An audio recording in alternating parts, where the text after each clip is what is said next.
What's up, guys? So today I'm going to do the 2023 paper. There's not much to be said. Let's just get straight into it. All right, question one. An amount of $2,500 is invested at simple interest rate at 3% per annum. How much interest is earned in the first 2 years? Okay, so that's pretty straightforward. I equals PRN. 2,500 times 0.03 times 2. So let's get the calc up. So 2,500 times 0.03 times 2, that's 150. Okay. Question 2. In a normal distribution, what is the approximate percentage of scores with a z-score less than 1? Okay, so I know my z-scores, a mean of 0, z-score of 1. That should be 34%. So percentages less than, that's going to be 50%. So 50 plus 34 is 84%. All right, question 3. The number of bees leaving a hive was observed and recorded over 14 days at different times of day. What is the Pearson's correlation coefficient? So you can see it's trending in the positive direction and it's actually quite strong. So it's got to be 0.8. Question 4. Delivery truck was valued at $65,000 when new. The value of the truck depreciates at 22 cents per kilometer traveled. What is the value of the truck after it has traveled a total distance of 132,000 kilometers? Okay, so its initial value is 65,000 and it's depreciating at 22 cents per kilometer. So in other words, that's 0.22 as dollars times by 132,600.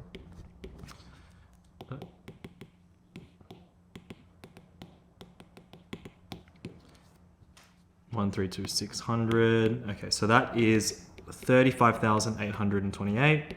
So A. Okay, done. So question 5. 4 petrol pumps are shown, each with the amount of petrol at its cost. Which one represents the best value? Okay, so they're all in terms of dollars per liter. So let's get it all down to 1 liter. So what we're going to do is basically divide all the bottom numbers by the top numbers. So let's do that. 46.7 divided by 24. So that's $1.95 per liter. What's B? So 48.50 divided by 25. Well, divided by. So that's $1.94 per liter. Pretty close. Okay, 52.30 divided by 26. That's 201. So that's too big. And then lastly, 54.8 divided by 27.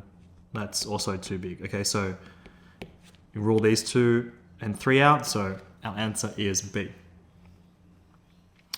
Question 6. An item was purchased for a price of $880, including GST. What was the amount of GST included in the price? Okay, so the 10% is already in this 880. So the original price, we'll let that be X, was multiplied by 1.1 to get it to 880 because it includes it. So the price without GST will be 880 divided by 1.1. So 880 divided by 1.1, that's 800. So the price without GST is 800. So therefore the GST has to be $80. That's pretty straightforward. Okay, 7. City A is a latitude of 34 degrees south and a longitude of 151 east. City B is 72 degrees north of City A and 25 degrees west of City A. What is the latitude? Okay, so what is the latitude and longitude of City B? So let's just draw a quick diagram. So here's my rectangle. I know that City A is on a latitude of 34 south and 151 east. So that's got to be somewhere here. So 151 east, and we'll just put it here and let's call that 34 south. City B is 72 degrees north of City A and 25 degrees west of City A. Okay, so B is somewhere over here, right? Because it's west. And it is 25 degrees west. So it has to be 151 minus 25 degrees. That's 126 degrees east. Now, it is also 72 degrees north. Okay, so the halfway mark here is 50. So we've got to get up. Oh wait, sorry. No, that's wrong. Halfway mark here is 0. So we need to get up 34 degrees, and then we got to go another 72 minus 34 degrees to get to that point. So what's 72 minus 34? Okay, I'm having a moment here. 72 minus 34, that's 38 degrees north. So 38 degrees north. So my answer is C. Okay, question 8. A game involves throwing a die and a spinner. The sum of the two numbers obtained is the score. The table below is partially completed. What is the probability of scoring a 7 or more? Okay, well, I'm going to fill this out. So basically, you're rolling dice, spinning them, adding those two numbers. So it's pretty straightforward. 4, 5, 6, 7, 6, 7, 8, 8, 9. 4 plus 1 is 5, 6, 7, 8, 9, 10. So circle all the ones which are 7 or more. 1, 2, 3, 4, 5, 6, 7, 8, 9, 10. So what's that? 10 over, there's 4 here and there's 6 here, so total is 24. 10 on 24 is 5 over 12. Okay, done. Okay, 9. The length and width of a rectangle is measured to be 8 centimeters and 5 centimeters respectively to the nearest centimeter. What is the lower and upper bounds for the area of a rectangle? Okay, so let's do the lower bound first, and then we'll do the upper here. So the lower and upper bound is we're talking about error. So in other words, these are going up by the nearest centimeter. So the error is going to be half of 1 centimeter, so 0.5. So on the lower bound, it's going to be 7.5 centimeters, and 5 minus 0.5 is 4.5 centimeters. Upper will be 8 plus 0.5 is 8.5, and 5 plus 0.5 is 5.5. Okay, so the area here is going to be 7.5 times 4.5. So that is 33.75. It looks like I only have one answer here, but let's just double check. So 8.5 times 5.5, that's 46.75. Okay, done. Question 10, an amount of 25,000 is invested for 6 years. Interest is earned at a rate of 8% per annum compounded quarterly. That's important. Which expression gives the investment after 6 years in dollars? All right, so future value equals present value 1 plus R parav n. The present value is 25,000. 1 plus 0.08 divided by 4, because it's quarters, to the power of 6 times 4. Okay, so simplifying that, 25,000, 1 plus 0.08 divided by 4 is 0.02. 6 times 4 is 24, so that has to be 1.02 to the power of 24, so A. All right, 11. A bag contains 150 jelly beans, some of which are red, the rest are blue. The ratio of red to blue is 2 to 3. Sophie eats 10 of each color. What is the new ratio of red to blue? Okay, so we've got 5 parts, as you can see, because it's 2 and 3. So therefore, if 5 parts is equal to 150 jelly beans, 1 part has to equal to 30 jelly beans. Okay, so if there's 2 parts here, it's going to be 60 jelly beans and 90 jelly beans for red and blue. Okay, so Sophie decides to eat 10 of each color, so we're going to 50 to 80. So the new ratio is 5 to 8. Okay, 12. A cylindrical pipe with a radius of 12.5 centimeters is filled with water to a depth of D, as shown. The surface of the water has a width of 20 centimeters. What is the depth of water in the pipe? Alright, so what do I know? If that whole thing there is 20, and it's telling me that that's halfway, so that's 10 and 10, I can work out this distance here. So what's that? Let's call this x, use Pythagoras. So x will be 12.5 squared minus 10 squared, square root that.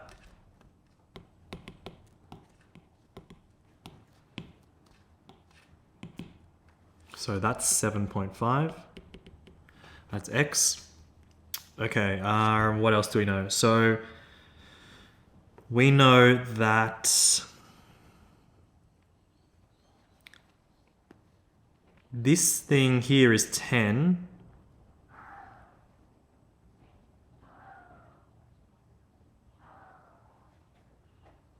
Oh, of course, sorry. The radius here is 12.5, right? So the 12.5 goes all the way here, 12.5. And if that is 7.5, then the depth has to be 12.5 minus 7.5. That is 5 centimeters. Okay. Question 13, an item is discounted by 30% and then a further 20% discount is applied to the reduced price. What is the total percentage? All right, for these questions, I like to just start with $100, for example. And I'm going to decrease this by 30%. So that is times 0.7. And then I'm going to decrease it again by 20%. So that is times by 0.8. I'm basically going to see what's left over. So 100 times 0.7 times 0.8. That is $56. So the total discount will be 100 minus 56. So that's 44%. All right, done. Okay, so a network with source A and sink B is shown. The capacity of two parts are labeled. The cut shown on the diagram has a capacity of 30. Okay, so there's your cut there. Which of the following statements is correct? A, the maximum flow is 30. B, the maximum flow is 35. C, the maximum flow is 30 or less. D, the maximum flow is 30 or more. All right, so I think more or less this is going to be a process of elimination. Let's just go through this. So the maximum flow is 30. Well, that could be true, but it could also be, because this cut here is 30, so presumably these could have a weight of 0, technically. So it could be 30, but we know that these ones could be smaller than 30 in terms of the edges and making a cut. So I don't think it's that. The maximum flow is not 35 because, like I said, any of these edges could be smaller than 35. Like if this is 1, 1, 1, then that would be 33. So it can't be that. The maximum flow is 30 or less. Okay, well, that kind of makes sense because we said that works. And if these ones, for example, all smaller than 30, that could be true. So I think that could be C. Well, let's just test D.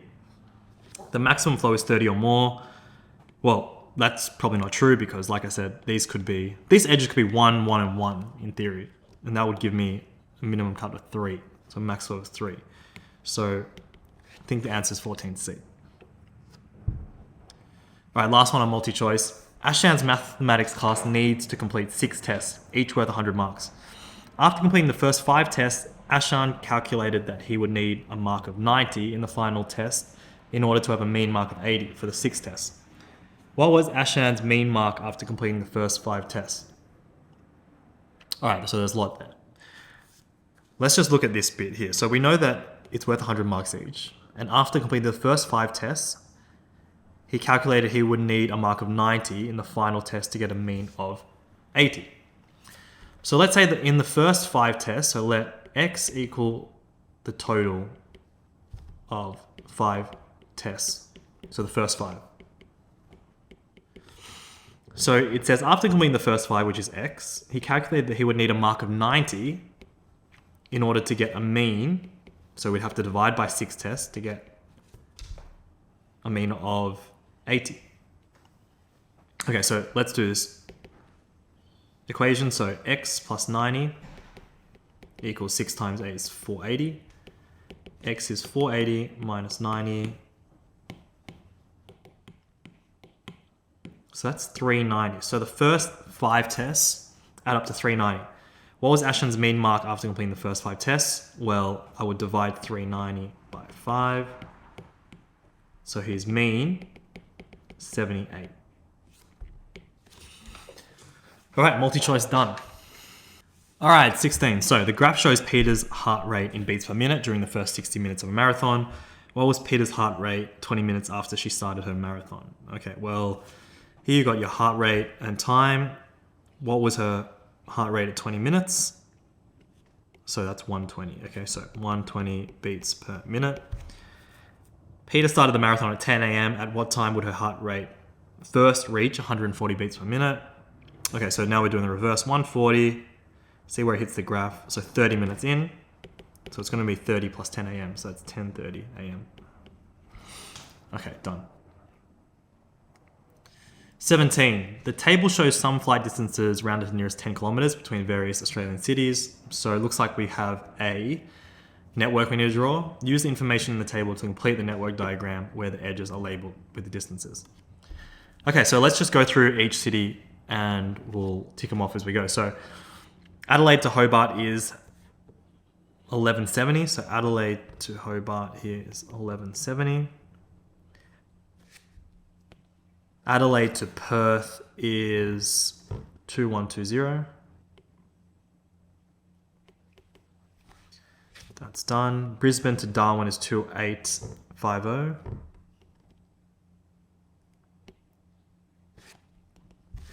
Brisbane to Sydney is 750.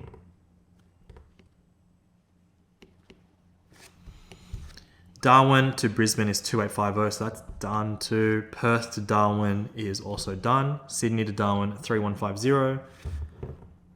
So Sydney to Darwin's there. Hobart to Adelaide, 1170, that's done. Hobart to Sydney is 1040. Let's add that in. Perth to Adelaide is 2120. That is done. Perth to Darwin is 2650. That's done. Perth to Sydney is 3270. So I think we need to do this. Perth to Sydney is 3270. Sydney to Darwin, 750. That's done. Sydney to Darwin, that is done. Sydney to Hobart is done. And Sydney to Perth is done. All right, so finished.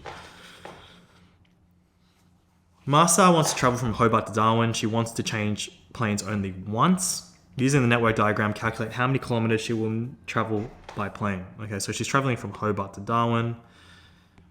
So Hobart to Darwin with one change. Looks like she has to go through Sydney and then straight on to Darwin. Okay, that's one change there. So 1040 from Hobart to Sydney plus 3150.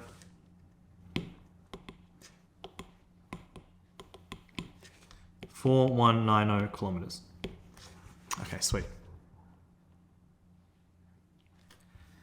Question 18. The histogram shows a summary of scores in a test. Provide two features of the histogram that indicate that the data comes from a normal distribution. Okay, so normal distribution, another word we call that is bell curve. So here we can see it's got a symmetrical distribution, like a bell curve. So maybe I'll put my answers here. So symmetrical. Now I also know from a normal distribution that the mean, median, mode, also called the measure of central tendency, so basically the middle, is all going to be the same. So here you can see the median is going to be the same because of the middle between all these. The mode is also going to be the same. And because there's the most amount in 49.5, it's also going to be the average. So mean, median, mode are the same. Okay, next. 19. A network of running tracks connects A, B, C, D, E, F, G, H as shown. The number of edges represents the time in minutes that a typical runner would take. Which path could a typical runner take to run from point A to D in the shortest time? Okay, so I'm starting from here. I'm trying to get to here. For these shortest path questions, I like to kind of just almost do it in my head and kind of trial and error as I go. So I'm trying to get to D from A. So the smallest route it looks like I can take at the start is going to be here, A to B. Now A to B to F is only 4 movements, which is going to be less than, let's say, A to F or A, H, F. So I think it's going to be like this. And I'm just going to go straight from F to G, that's 5. Now I could go down here to 4, but that's going to end up with 9 or 15, don't want that. So 3, 1, 5, 5 looks like my best bet. So 3 plus 1 plus 5 plus 5. That's 6 plus 10 is 16. B. A spanning tree of the network is shown above. Is it a minimum spanning tree? Give your reason. Okay, so here, let's just get the minimum spanning tree out. Let's start at A, and we're going to choose the smallest edge that's already connected to the network. Okay, so let's go 3. Next one smallest is going to be 1. Next smallest edge is 2.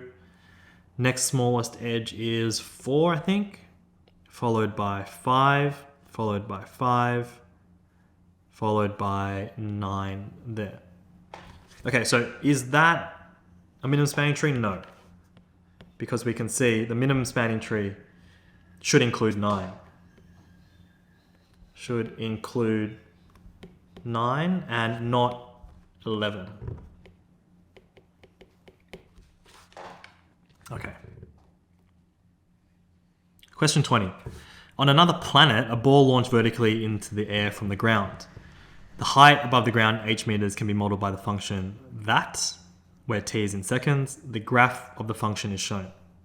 So you got your height here and your time. Based on the graph, what is the maximum height? So that's going to be there, right? So zooming in, it looks like they're going up by 1 units. So 24 meters. Based on the graph, at what 2 times is the ball 3/4 of the maximum height? Okay, so the max height is 24. So what's 3/4 of 24?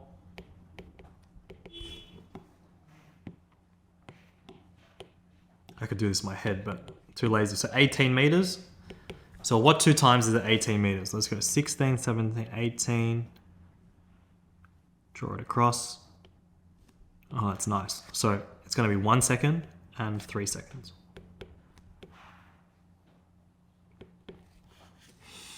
Done. All right, 21. Electricity provider A charges 25 cents per kilowatt hour for electricity plus a fixed charge of $40 per month. Complete the table showing provider A's monthly charges for different levels of electricity use. Okay, so basically it's a fixed charge of 40. So the charge is going to be $40 plus 0.25, because that's 25 cents, per kilowatt hour. So in this box here, it's going to be 40 plus 0.25 times 400. So it's going to be 140. Provider B charges 35 cents per kilowatt hour with no fixed monthly charge. The graph shows how provider B charges vary with the amount of electricity used in a month. Okay, so it continues the next page. On the grid on the previous page, graph provider A. Okay, so I need to graph this thing here. All right, so what do I know? It's got a y-intercept of, oh, actually, you know what? I'll just use these points. So 0 and 40 will be there. My next one will be 400 and 140. So that looks like there. Next one is 1000 and 290. So 290 looks like it's there. Just connect the dots. Okay, so that's B, that's A, that's done. Using 2 graphs to determine the number of kilowatt hours per month for which provider A and B are the same. So that's kind of like where they intersect. So it looks like 400 kilowatts, 400 kilowatt hours. A customer uses on average 800 kilowatt hours per month. Which provider, A or B, would be the cheaper option and by how much? Okay, so 800 kilowatts is here. So you can tell already that B is going to be more expensive, but by how much? So B hits here at 280 and A hits here at 240. So the difference is going to be in between them. So provider A will be cheaper by $40. All right, cool. 22. The braking distance of a car in meters is directly proportional to the square of its speed in kilometers per hour and can be represented by the equation there, where k is the constant. The braking distance for a car traveling at 50 kilometers per hour is 20 meters. So let's do it. All right, find k.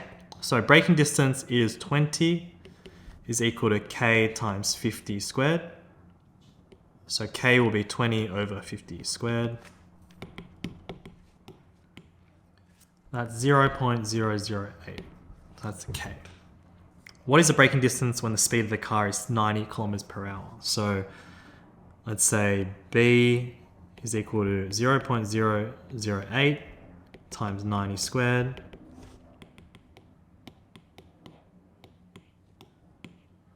So the braking distance will be 64.8 meters.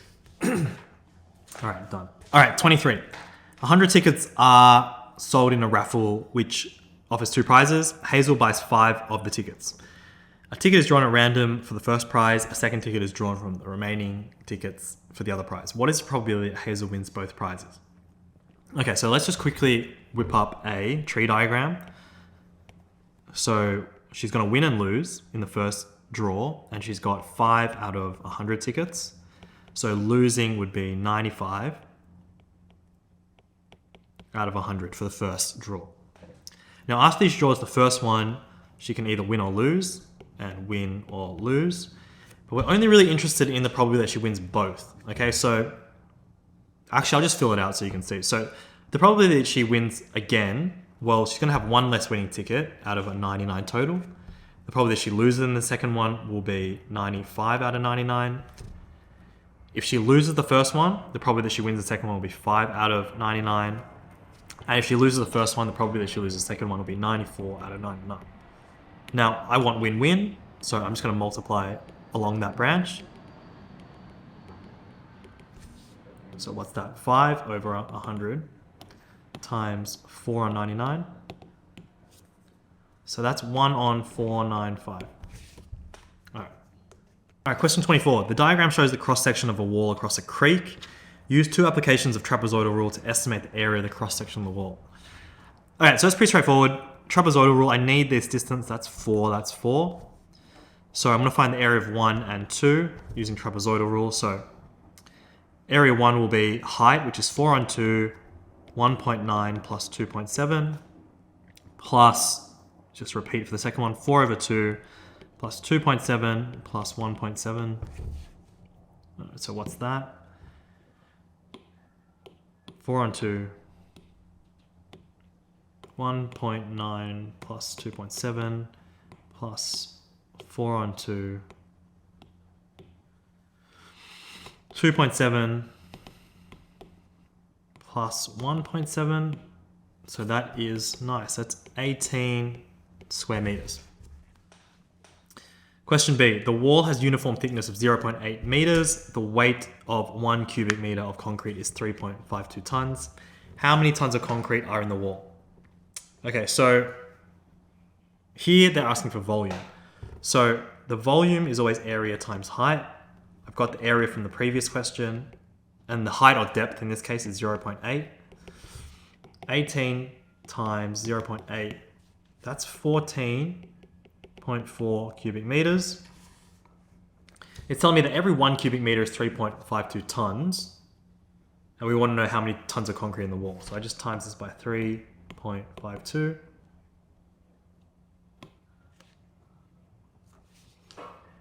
So that's 50.688 tons. 2 significant figures, so that's 51 tons. Done. All right, question 25. A table of future value interest factors for the annuity of $1 is shown. Mickey wants to save $450,000 over the next 10 years. If the interest rate is 6% per annum compounded annually, how much should Mickey contribute each year? Okay, so that's pretty straightforward. Compounded annually for 10 years, 6%. 6%, 10 years, it's going to be that figure there. So he wants to know how much he has to invest each year. So 450,000 over 13.181. Let's clear that.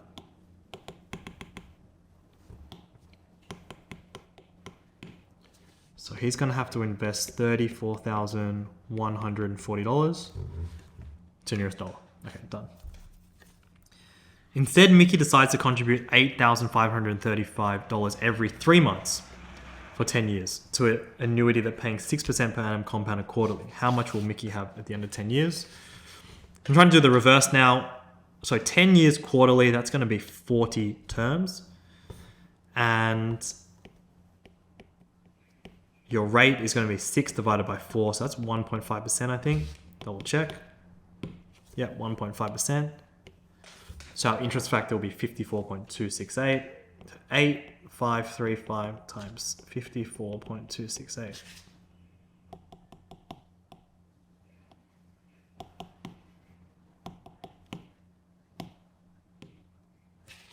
So 463,117.38. Done. All right, 26. Kim is building a path around the garden and back of the house as shown. The path is 0.5 meters wide. Find the area of the path. Okay, so I'm trying to get this bit here, right? This border there. So what I'm gonna do is I'm gonna find the whole garden or the whole area there. Whoops. And I'm gonna subtract away the garden. So the whole thing is 3 by 8, so it's 24. Okay, it's going to be 24 minus something. Now, what's the dimension of the garden? So I know that this is 8 all the way, and it goes in 0.5, 0.5. So that has to be 7 meters. And what about this? So this path here is 3 meters, you can see there, and it goes back 0.5 meters, so that has to be 2.5. So it's going to be 24 minus 7 times 2.5.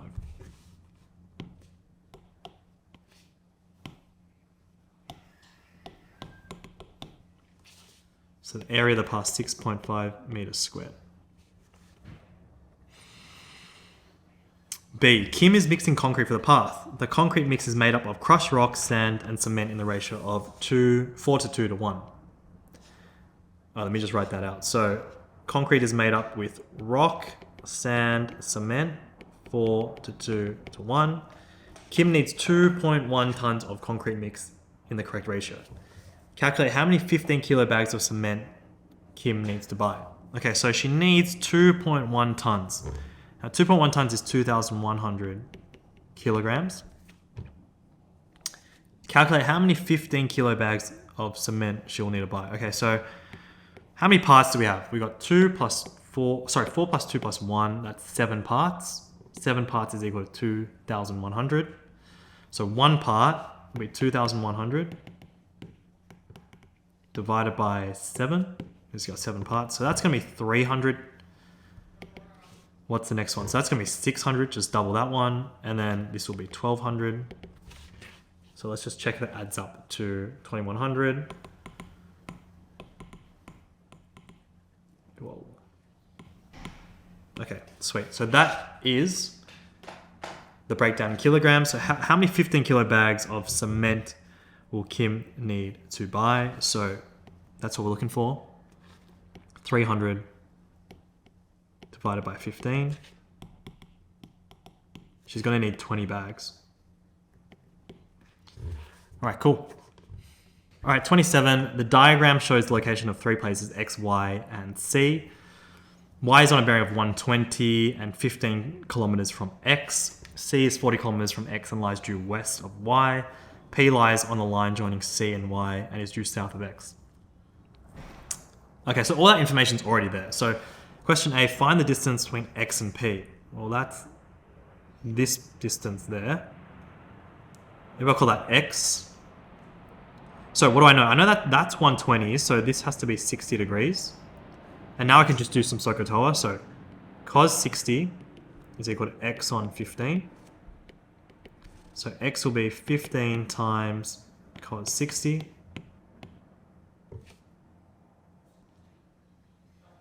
Too fast for my own good. All right, 7.5. So I'll just put that back into here. 7.5 meters. B, what is the bearing of C from X? So what is the bearing of C from X? Okay, well, it's 180 here, and I'm trying to work out that extra bit there. So I need this angle. Let's call this theta. So once again, I think it will be cos theta is equal to 7.5 over 40. So shift cos this time. 7.5 over 40. So that's going to be 79 degrees. So adding all that up, so 180 plus 79 degrees. So to the nearest degree, that's going to be 259 degrees. All right, done. Question 28, a plumber leases equipment which is valued at $60,000. The salvage value of the equipment at any time can be calculated either using two methods of depreciation, so straight line or declining balance. You can see the rate there. Under which method of depreciation would the salvage value of the equipment be lower at the end of 3 years? All right, so justify your answer with maths, basically. So what I like to do with these questions is basically just whip up a quick table. I'll put straight line here, and this can be declining bow. And let's work it out. So for straight line, it's going to be the original value, $60,000, minus the depreciation per year, 3,500, times the amount of years. So 60,000 minus 3,500 times 3. So at the end of 3 years, it should have 49,500. Okay, it's declining balance now. So declining balance will be the original. It's kind of just compound interest, but with a minus 0.12, power of 3.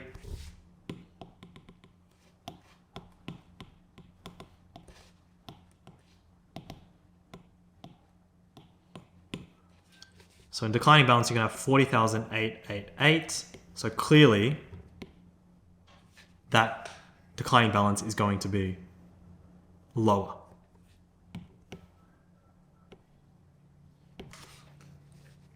All right, done. All right, 29. The table shows monthly repayments for each $1,000 borrowed. So here you've got a monthly repayment table.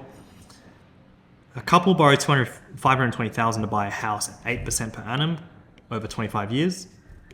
How much would the couple repay in total for the loan? Okay, so first of all, we've got to work out what their monthly repayment is. So 8% per annum for 25 years. That's there. So 7.72. Now this table is per 1,000.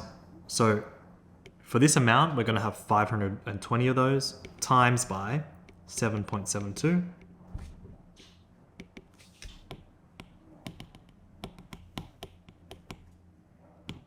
So the monthly repayment is 4014.4. That's the monthly repayment. But I want to know how much they repay over the loan. So it's going to be this times 12 months times 25 years. So in total, they're going to repay 1,204,320. All right. B, Chris borrows some money at 7% per annum. Chris will repay the loan over 15 years, paying $3,596 per month. How much does Chris borrow? All right, so this time we want 7% at 15 years. So that's 7% at 15 years. But this time we know, okay, so it's like the opposite of the question A, because we know how much he is going to pay back per month. So we just need to reverse the process. So what it's going to be is, it's going to be 3,596 divided by the interest factor, which is 899. What's that? 3,596 divided by 8.99. Be careful there. So that's 3,587.01. But, oh, that's minus, sorry. Excuse me, oh, that's 400. That's 400, but remember this table is per 1,000, so we need to add 3 zeros. So he's going to borrow 400,000.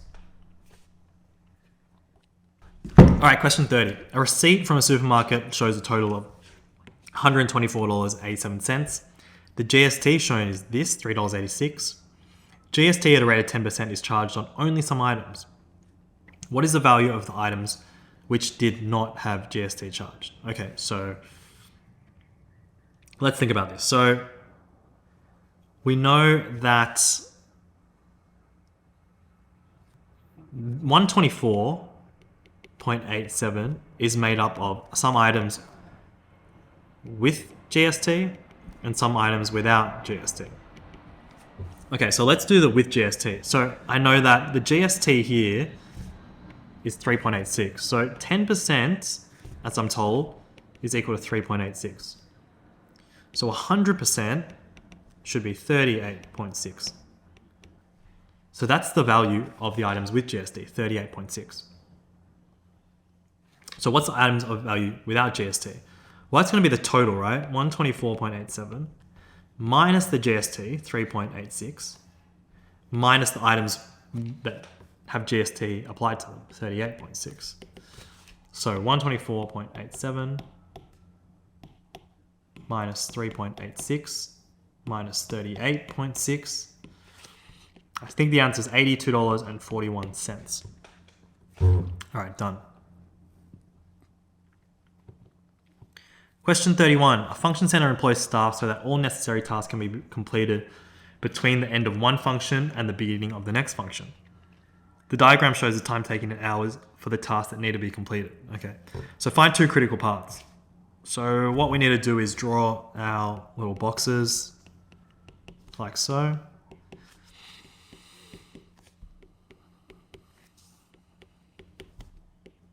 And we're going to do a forward scan here. Okay, so and a backward scan. So first one, 0, 0. Going up the top there. Actually, I probably should go here first because there's only one edge there. So that's going to be 4. Going up to the top, I either have 6 or 2. So, sorry, I either have a path of 6 or 4 plus 2, which is also 6. So that'll be 6 there. Going down, 0 plus 2 is 2. All right, going to here, you either have 4 plus 2 or you have 2 plus 7. So whichever's bigger, 2 plus 7 is 9. Up here I have 6 plus 4, which is 10, or I have 9 plus 4, which is 13. So let's take 13. And then lastly here, I either have 13 plus 7, which is 19, 9 plus 8, which is, 13 plus 4 is 17, 9 plus 8 is 17, and 2 plus 12 is 14. So take the biggest one is 17. All right, now I need to go backwards. So 17 minus 4 up here is 13.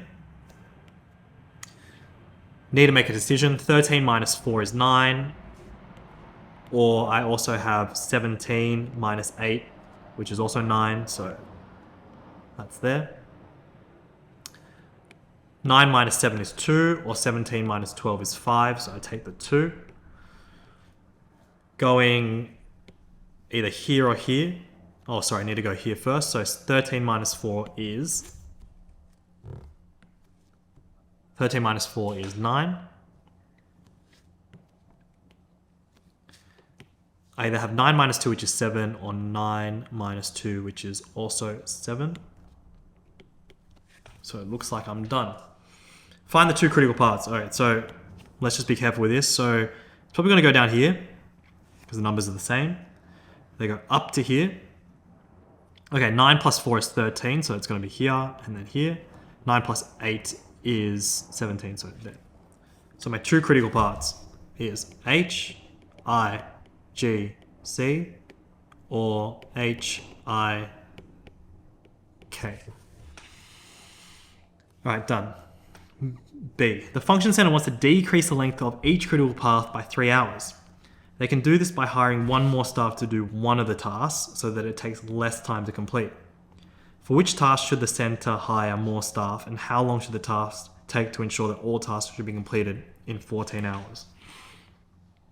All right, so basically I'm trying to drop this 17 to a 14 by reducing an activity by 3 hours. Now, presumably it's going to be on my critical path because that's what I'm trying to affect. So let's have a look. This is taking my attention because it forks the actual activities. So in other words, this one affects 2 activities, whereas H only affects I. So we can't really decrease that by 3 because that's going to go down to a negative. If I decrease this by 3 to 4, what happens? So I'll do it in a different color. Imagine that to be 4 instead of 7. This path there would then be 2 plus 4, which is 6. Well, that's the same as this f here, 2 plus 4 is 6, that works. Now 6 plus 4, that would be 10. And then 6 plus 8, that would be 14. So 10 plus 4 is 14, that works. Okay, that's all good. So that works. So I want, for which task? So activity I. And the task should be 4 hours. Okay. All right, 32. Ali has a credit card which has no interest-free period. Interest is charged at 13.5% per annum, compounded daily, on the amount owing. During the month, Ali made only one purchase of $450 using the credit card. The full amount was paid 21 days later.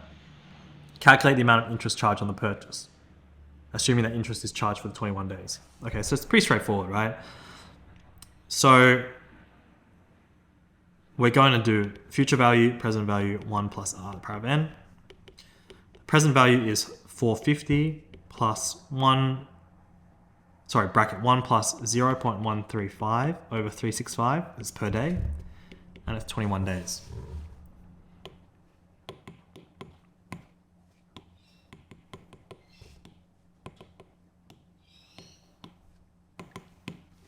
So the total is 453.51. So the interest just has to be that minus 450, right? So the interest is going to be $3.51. All right, B, what percentage of the full amount repaid is the interest? Give the answer to 2 decimal place. What percentage of the full amount is repaid in interest? So $3.51 over 453.51 times 100.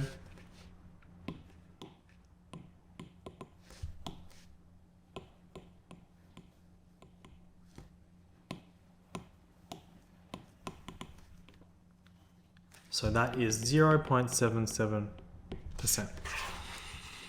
Okay. All right, 33. So the diagram shows the shape APQBCD. The shape consists of a rectangle ABCD with an arc PQ on the side length of AB.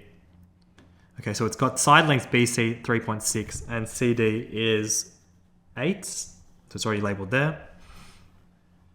The arc PQ, the arc PQ is an arc of a circle with center O and a radius of 2.1. The angle POQ is 110. All right, so a lot of writing there, but I guess they've already put the info. So what is the perimeter of the shape APQBCD? So they want to know AP around this way, this way, this way, this way. All right, first of all, I'm just going to label all I know. So I know that's 3.6. That's 3.6. What else do I know? I probably need... I know that's 2.1.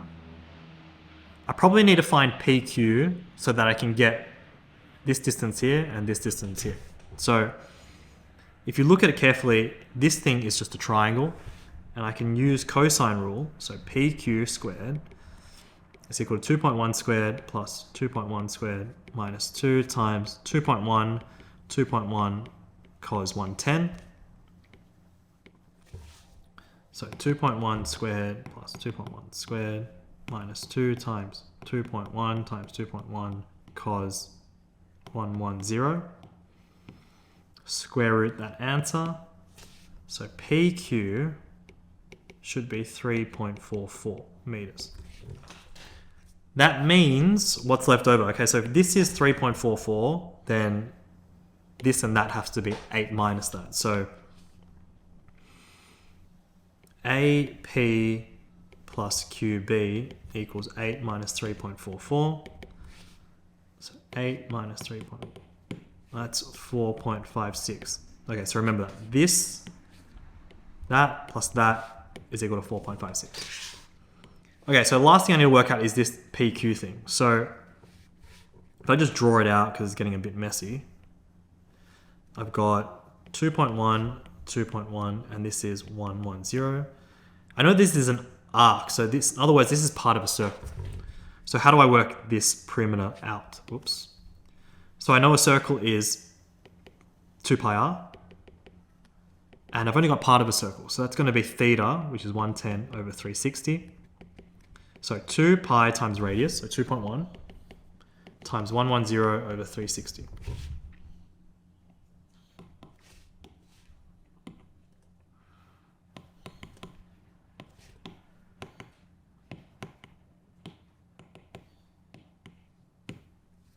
So that there, so PQ,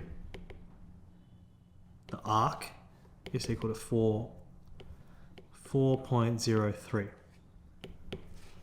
Okay, so I think I've got everything. So now I just need to add everything together. So I'll just write it out. 3.6 plus 8 plus 3.6 plus 4.56 plus 4.03.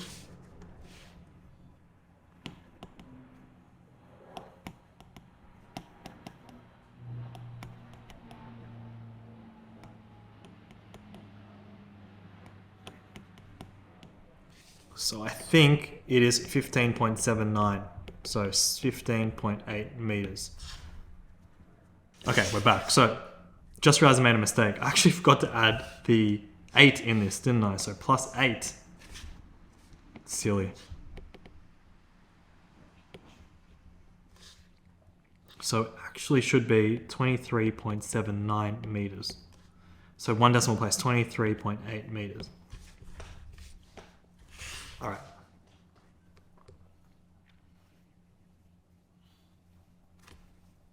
All right, 34. A lot of writing here. A university uses gas to heat its buildings. Over a period of 10 weekdays during winter, the gas used each day is measured in megawatts, and the average outside temperature each day was recorded in Celsius. Using X as the average daily temperature outside and Y as the total daily gas usage, the equation of the least squares regression line was found. The equation of the regression line predicts the temperature predicts that when the temperature is 0, the daily gas usage is 236 megawatts. The 10 temperatures is shown there. The total gas usage for 10 days is here. Okay, so I'll just highlight some important stuff. In any bivariate data set, the least squares regression line passes through the point x bar, y bar, where x is the sample mean and y is the sample mean. Using the information provided, plot x bar and y bar and the y-intercept of the least squares regression line. Okay, so where do we start? All right, well, first of all, here it says the equation of the regression line predicts when the temperature is 0 degrees, the daily usage is 236. So straight away, it's going to be 0 and 236. So 246 there. So I've got my point there. That's my y-intercept. Now, what else do I have? So the total temperatures measured were this. Now, temperature is, they're telling me, is the X, okay? So I need to highlight that. So X is the average daily temperature and Y is the total gas usage. Okay, so X is just going to be, X bar will be the average here and Y bar will be the average here. So what I'm going to do is I'll go 0 plus 0 plus 0 plus 2 plus 5 plus 7 plus 8 plus 9 plus 9 plus 10. 50 divided by 10, so X bar is 5. All right, so the total gas usage for 10 weekdays, 1840. So 1840 divided by 10 days, so 184. So I go 5, and I want 184, so 2, 4, it's going to be here somewhere.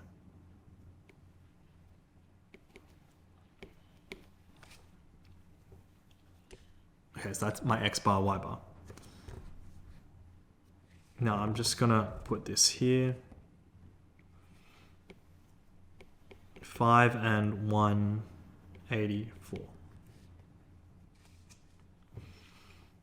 What is the equation of the regression line? Okay, so let's just connect the dots here. So I need to work out that equation. So it's y equals mx plus b. So what's the gradient? So I know it goes 236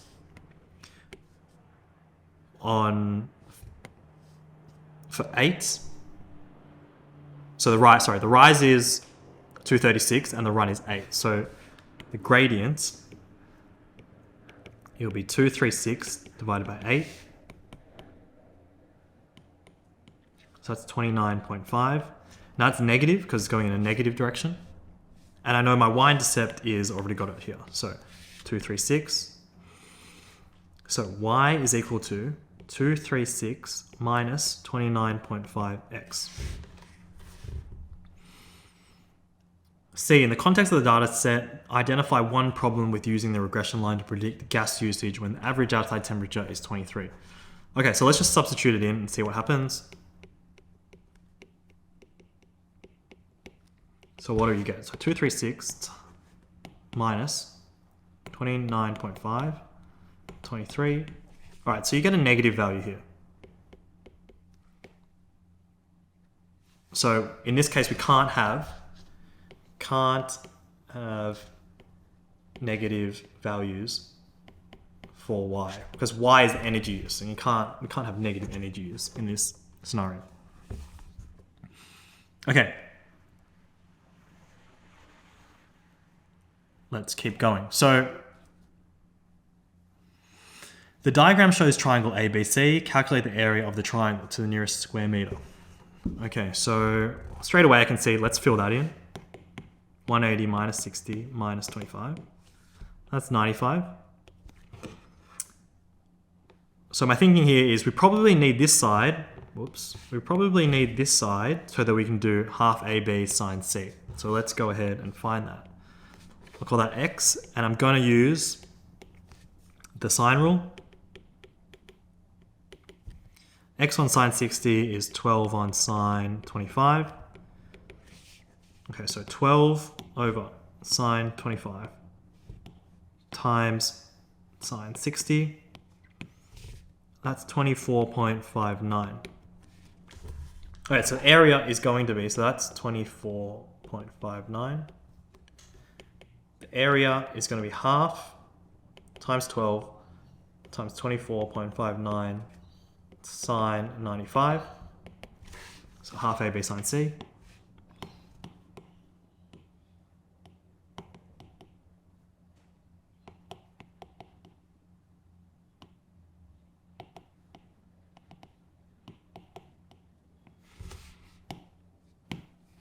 So my answer is 146.98, excuse me. So nearest square meter, 147 square meters. Done. All right, 36. So the following formula can be used to calculate the BAC for males. N is the number of standard drinks consumed. N is the person's weight in kilograms. H is the hours drinking. Cameron weighs 75 kilos. His BAC was 0 when he started drinking. At 9 p.m., he consumed 3 standard drinks, and his BAC was 0.02. Using the formula, estimate at what time Cameron began drinking alcohol. All right, so 4 marks, pretty decent. Now, I know his BAC is 0.02, and that's equal to 10. So I'm looking for H. That's the variable I'm looking for. So 10 times number of standard drinks, which is 3, minus 7.5 H, over 6.8 times 75. Okay, let's simplify the denominator first. So 0.02 equals 3 times 10 is 30 minus 7.5 H. 6.8 times 75 is 510. Now I'm going to multiply 0.02 by 510 to get rid of the denominator. 10.2 equals 30 minus 7.5 H. Get rid of the 30, so minus 30 from both sides. 10.2 minus 30. So minus 19.8 equals 7.5 minus 7.5 H. We can get rid of the negatives on either side. So to find H, I'm going to divide both sides by 7.5. So 19.8 divided by 7.5. So H equals 2.64 hours. Okay, so I want to know what do I want to know. I want to know what time he began drinking. So his BAC at 9 o'clock was 0.02. So I need to work backwards. So it's going to be 9 minus answer, 6.36. And I can press the bubble button, which gives me 6:22 p.m. is when he started drinking. Okay, 37. The table shows personal tax income rates for taxable income, taxable incomes for a particular country. So it kind of just looks like the tax table we're used to. A person with a taxable income of $90,000 pays 25.8% of that income in tax, excluding any levies. So find the value of X in the table. Okay, so a person that earns $90,000 pays 25.8% of tax. So the tax payable will be 90,000 times 0.258.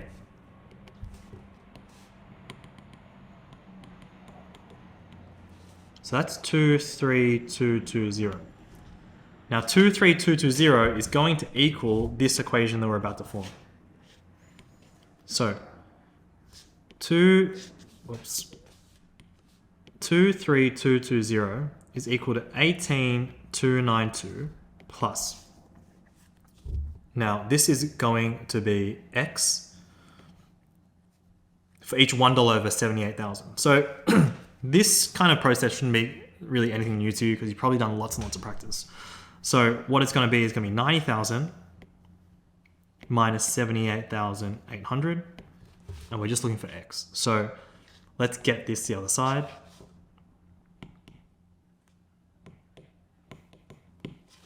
So that's 4928 is equal to X bracket.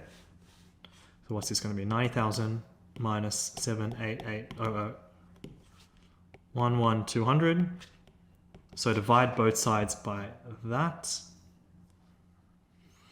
So 4928 divided by answer, 0.44. So that's 0.44 cents. So X in this case is going to be 44.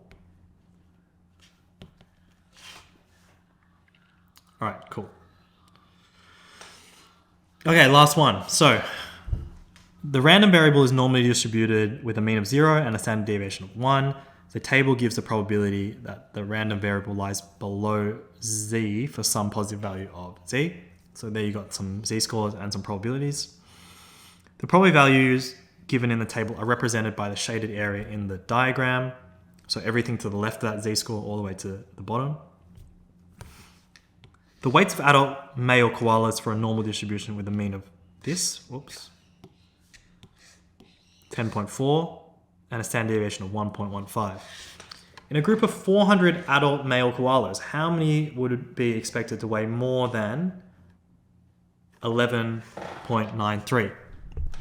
So, first of all, we need to work out the z-score. So, the z-score is x minus x bar, or in this case they've used mu, but that's the same. So, my score is 11.93 minus 10.40 over 1.15.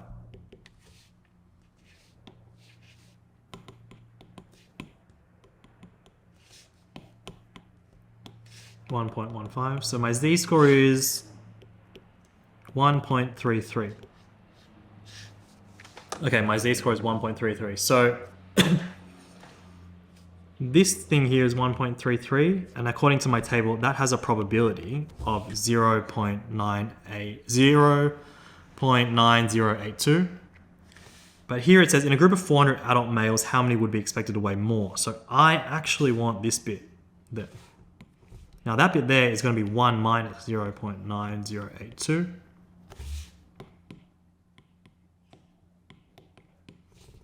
So that's going to be 0.0918. And I have 400 koalas, so I'm going to times that by. So 0.0918 times 400.